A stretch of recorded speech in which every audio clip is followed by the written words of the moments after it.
పేతురు రాసిన మొదటి పత్రిక.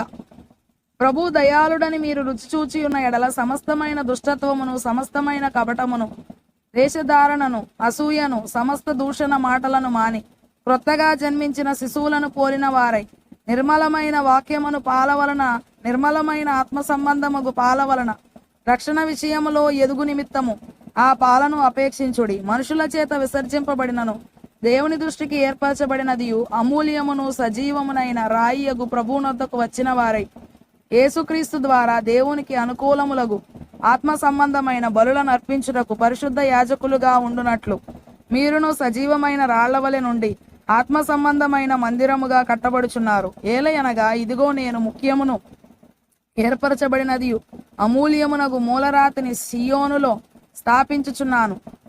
ఆయన యందు విశ్వాసముంచువాడు ఏమాత్రమును సిగ్గుపడడు అను మాట లేఖనమందు రాయబడి ఉన్నది. విశ్వసించుచున్న మీకు ఆయన అమూల్యమైన వాడు.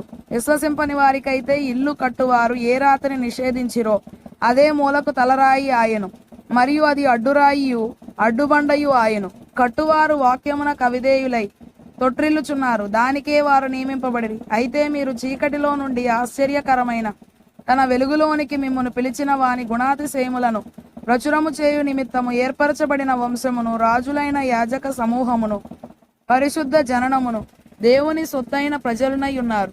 ఒకప్పుడు ప్రజగా ఉండక ఇప్పుడు దేవుని ప్రజ అయితిరి. ఒకప్పుడు కనికరింపబడక ఇప్పుడు కనికరింపబడిన వారైతిరి.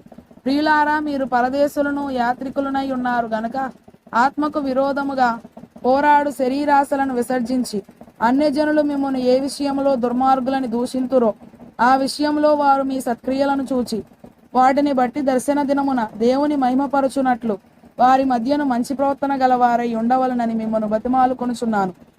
మనుషులు నియమించు ప్రతి కట్టడకును ప్రభువు నిమిత్తమై లోబడియుండుడి. రాజు అందరికీ అధిపతి అనియు, నాయకులు దుర్మార్గులకు ప్రతిదండన చేయుటకును సన్మార్గులకు మెప్పు కలుగుటకును రాజు వలన పంపబడిన వారనియు వారికి లోబడియుండుడి. ఏలయనగా మీరిట్లు యుక్త ప్రవర్తన గలవారై మేలు చేయువారై అజ్ఞానముగా మాటలాడు మూర్ఖుల నోరు మూయుట దేవుని చిత్తము. స్వతంత్రులై ఉండియు దుష్టత్వమును కప్పిపెట్టుటకు మీ స్వాతంత్ర్యమును వినియోగపరచక దేవునికి దాసులమని లోబడియుండుడి. అందరినీ సన్మానించుడి, సహోదరులను ప్రేమించుడి, దేవునికి భయపడుడి, రాజును సన్మానించుడి.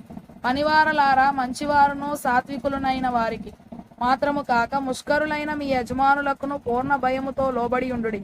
ఎవడైనను అన్యాయముగా శ్రమ పొందుచు దేవుని గూర్చిన మనస్సాక్షి కలిగి దుఃఖము సహించిన ఎడల అది హితమగును.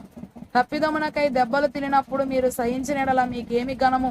మేలు చేసి బాధపడినప్పుడు మీరు సహించిన ఎడల అది దేవునికి హితమగును.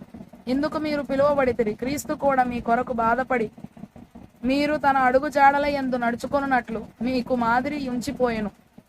ఆయన పాపము చేయలేదు, ఆయన నోటను ఏ కపటమును కనబడలేదు.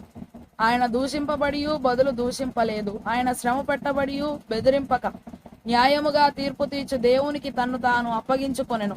మనము పాపముల విషయమై చనిపోయి నీతి విషయమై జీవించున్నట్లు ఆయన తానే తన శరీరమందు మన పాపములను మ్రాను మీద మోసికొనెను.